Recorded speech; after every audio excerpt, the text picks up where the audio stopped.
सो double headed day है। दोनों matches की बात करेंगे। सिर्फ प्लेइंग 11 पर फोकस नहीं होगा, फोकस उससे जुड़ी इर्द गिर्द की चीजों पर भी होगा। जैसे अगर सनराइजर्स हैदराबाद को देखें तो सवाल उनके लिए सबसे बड़ा यही है इस सीजन। उनसे हर कोई ये जानना चाहता है, भाई इस बार 300 रन बना लोगे, 300 से पार चले जाओगे इस बार। दूसरी तरफ अगर आप राजस्थान रॉयल्स को देखोगे और इन दोनों टीमों को देखोगे, इनका फोकस बैटिंग पर सबसे ज्यादा रहा है। रिटेंशन भी देखो, दोनों ने मैक्सिमम जो है वो अपने बैटर्स को रिटेन किया है। और राजस्थान रॉयल्स के लिए आपको भी पता है, संजू सैमसन पहले 3 मैचेस में कैप्टनसी भी नहीं करने जा रहे हैं।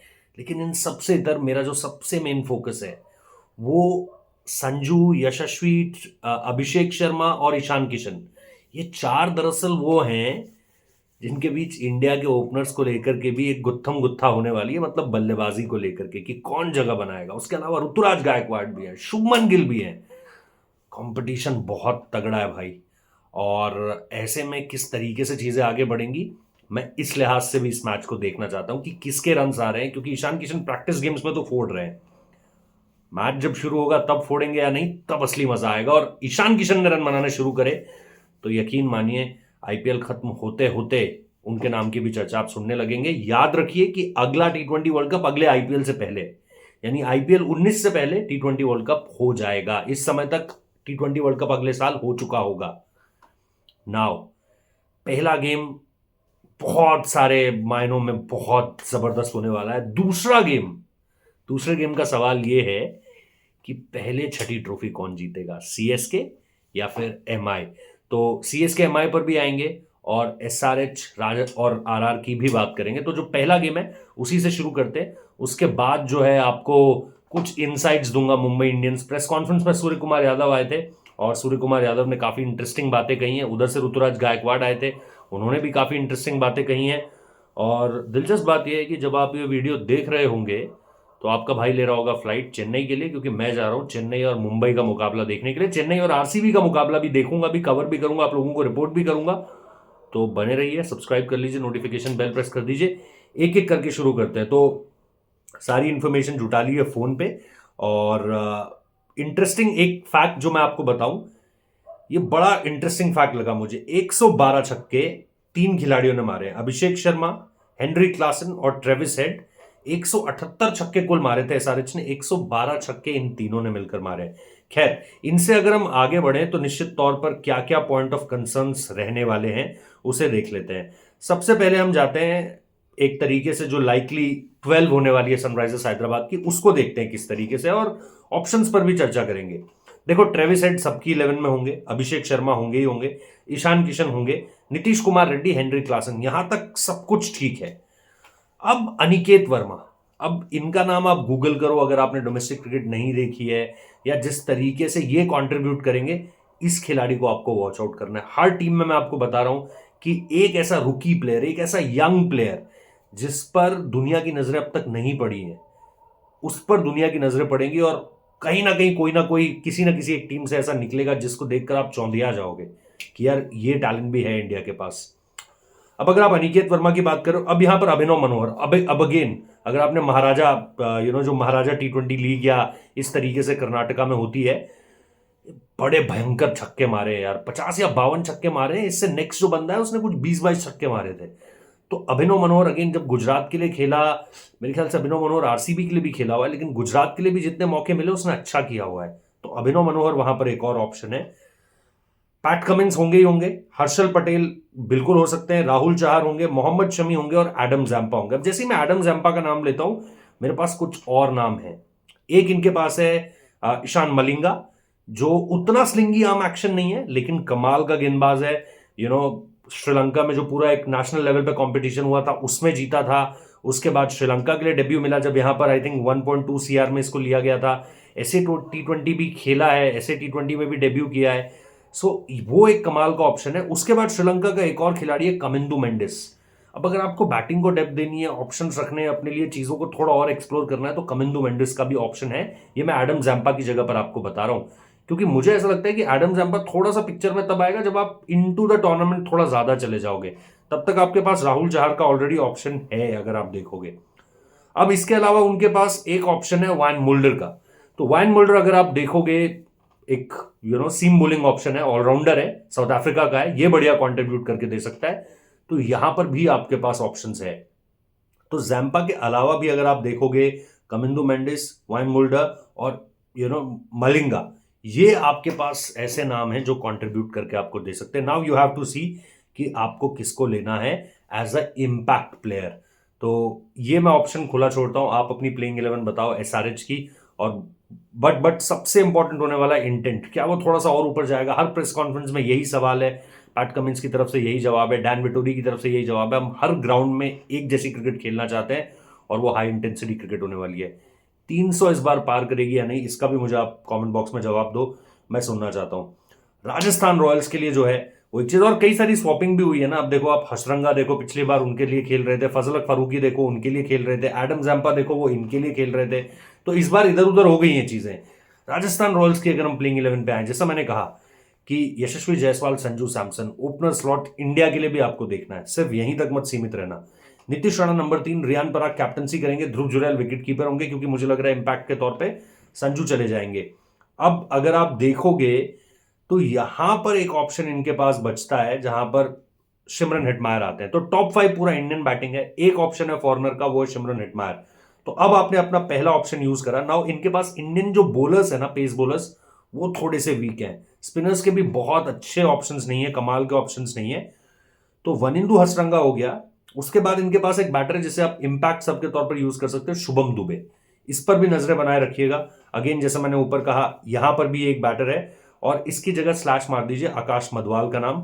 अगर आप शुभम दुबे को लेते हैं या आकाश मधवाल को लेते हैं, ये आपके लिए कंट्रीब्यूट कर सकते हैं दोनों तरीके से। हालांकि आकाश मधवाल प्योरली बॉलर है। फिर जोफ्रा आर्चर, महीश थिक्शाना और फजलक फारूकी में आपको चुनना है, कंडीशंस किस हिसाब से हैं। संदीप शर्मा होंगे ही होंगे, और इंपैक्ट सब के तौर पर आप तुषार देशपांडे को लेकर आ सकते हो। तो ये है राजस्थान रॉयल्स वर्सेस सनराइजर्स, या Sunrisers Hyderabad versus Rajasthan Royals. Team preview के साथ साथ इधर उधर की बातें वगैरह वगैरह जिस तरह की चीजें होती हैं। अब अगर आप दूसरे मैच पे आते हो, जो कि मतलब जिसे आप एल क्लासिको हम मानते हैं, एल क्लासिको में यार सबसे ज्यादा मजेदार चीज एक तो ये होने वाली है कि स्पिन विकेट होने वाला है। जो सुनने में आ रहा है, स्पिन विकेट होने वाला है। अब मुंबई को बहुत सारी चीजें देखनी है। मुंबई को ये देखना है कि हम मुजीबुर रहमान के साथ जाएं या कॉबिन बॉश को खिला ले। कॉबिन बॉश हार्दिक पांड्या की जगह, क्योंकि हार्दिक नहीं है, जसप्रीत बुमराह नहीं है, तो कॉबिन बॉश हार्दिक वाला एक थोड़ा सा बैलेंस लाकर देता है, रिप्लेस नहीं कर देता, बैलेंस लाकर देता। बट अगर स्पिनिंग ट्रैक बिछाया जा रहा है तो फिर सीएसके के अगेंस्ट प्लान तो बनाना पड़ेगा।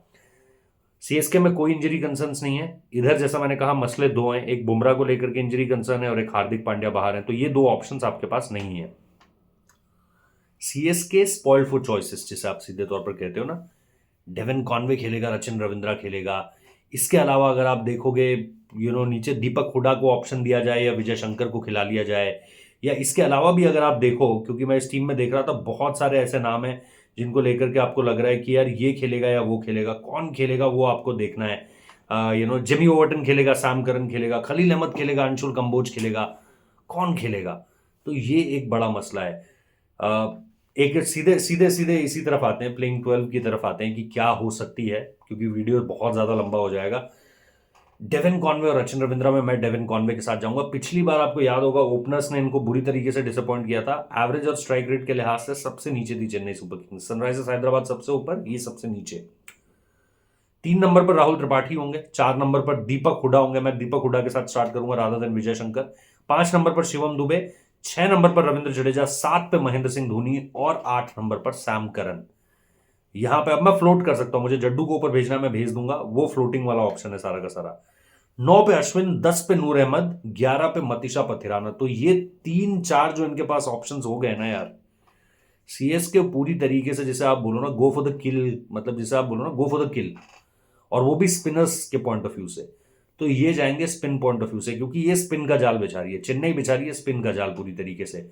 तो ये 3-4 ऑप्शन इनके, जड्डू होंगे, अश्विन होंगे, नूर अहमद होंगे, मतीशा पथिराना, खलील अहमद और अंशुल कंबोज। मैं अंशुल को खिलाऊंगा, अंदर बाहर दोनों तरफ निकालता है। मुंबई में पिछले साल खेला है तो पता है वहां के बारे में भी, डोमेस्टिक बहुत अच्छा गया है।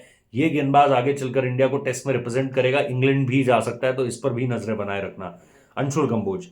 तो ये है चेन्नई की प्लेइंग 12। इम्पैक्ट सब के तौर पर उनके पास मल्टीपल ऑप्शंस हैं। खलील और अंशुल का नाम मैंने ऑलरेडी ले लिया है। अब सबसे बड़ी बात, मुंबई इंडियंस। सबसे पहले विल जैक्स और रायन रिकल्टन को लेकर के आपको क्या लगता है, आप मुझे बता सकते हो किसको खिलाना चाहिए किसको नहीं? रोहित शर्मा, रायन रिकल्टन मैं जाऊंगा purely on the basis of form. Will Jacks I think bowling का ऑप्शन भी देता है, तो अगर आपको रखना है तो आप रख सकते हो, लेकिन हम कॉम्बिनेशन के लिहाज से थोड़ा सा देखते हैं कि कैसे बन रही है team. 3 number Tilak Varma, 4 number Surya Kumar Yadav, 5 पे नमन धीर आएंगे, 6 पे रॉबिन मिन्स, 7 पे मिच सैंटनर। अब 8 पे आपको फैसला लेना है, क्योंकि सैंटनर आप भी खिला रहे हो।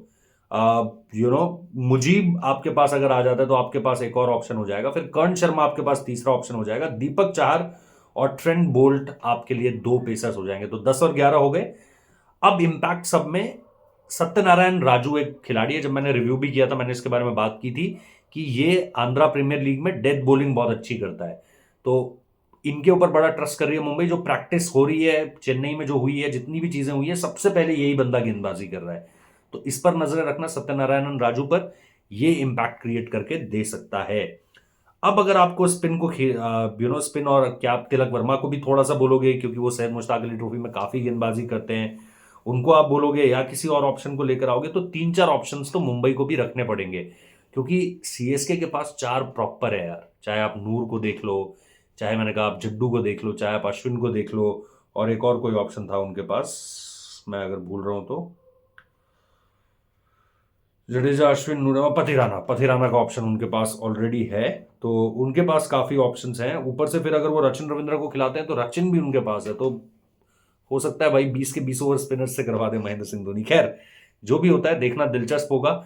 ये मुंबई के साथ हमेशा रहा है कि शायद 2011-12 के बाद वो कभी पहला मैच नहीं जीती है आईपीएल का। जयवर्धने को इसके बारे में सवाल भी किया गया, लेकिन ठीक है, ट्रॉफीज तो जीती रही है मुंबई की टीम, तो पहला मैच जीतना मायने नहीं रखता उस लिहाज से, बट एक मोमेंटम बनाने में पहला मैच बड़ा मायने रखता है। कहा ऐसा जाता है कि जब मुंबई पहला मैच जीतती है तो ट्रॉफी नहीं जीतती।